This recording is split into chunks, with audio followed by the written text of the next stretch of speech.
Secara etimologis, istilah demokrasi berasal dari bahasa Yunani demos yang berarti rakyat dan kratos atau kraten yang berarti kekuasaan.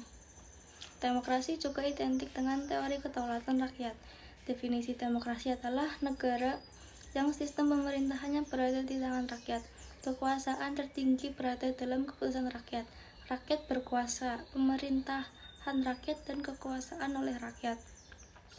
Dalam demokrasi tidak dibenarkan adanya keputusan politik dari pejabat yang hanya merugikan hak rakyat, apalagi kebijakan yang bertujuan untuk menindas rakyat demi kepentingan penguasa. Sejarah dan perkembangan demokrasi.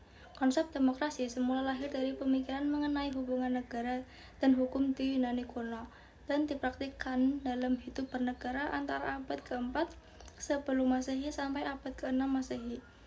Demokrasi yang dilaksanakan pada waktu itu ialah demokrasi langsung, yaitu seluruh warga langsung terlibat dalam pengambilan keputusan hal tersebut. Dikarenakan pada waktu itu negara masih sangat sederhana, hanya berbentuk negara kota yang penduduknya hanya lebih kurang dari 300.000 jiwa. Bentuk-bentuk demokrasi. Secara umum, demokrasi dipetakan ke dalam dua jenis, yaitu demokrasi langsung dan demokrasi tidak langsung. Torres melihat demokrasi dari dua aspek, yaitu formal demokrasi dan substansif demokrasi.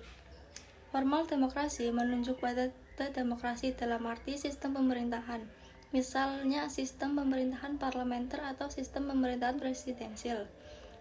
Substansif demokrasi yaitu sebagaimana proses demokrasi itu dilakukan, misalnya melalui pemilihan umum secara langsung atau pemilihan perwakilan. Perkembangan demokrasi Indonesia. Perkembangan demokrasi Indonesia dibagi dalam 4 periode.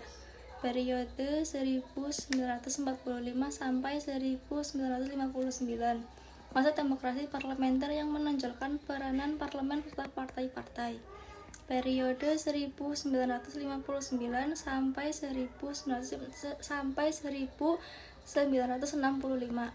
Masa-masa demokrasi terpimpin yang dalam banyak aspek telah menyimpang dari demokrasi konstitusional dan lebih menampilkan dominasi presiden dan terbatasnya peran partai politik.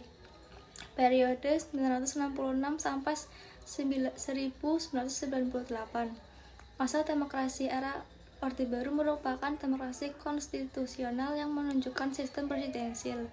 Periode 1999 sampai sekarang. Masa demokrasi Pancasila. Demokrasi konstitusional era reformasi dengan berakar pada kekuatan multipartai yang berusaha mengembalikan perimbangan kekuatan antara lembaga legislatif, eksekutif, dan yudisial. Dalam UUD NRI tahun 1945 tidak menyebutkan kata demokrasi secara eksplisit atau tersurat. Akan tetapi nilai-nilai demokrasi termuat dalam batang UUD dalam batang tubuh pasal 2 Undang-Undang Dasar Negara Republik Indonesia tahun 1945.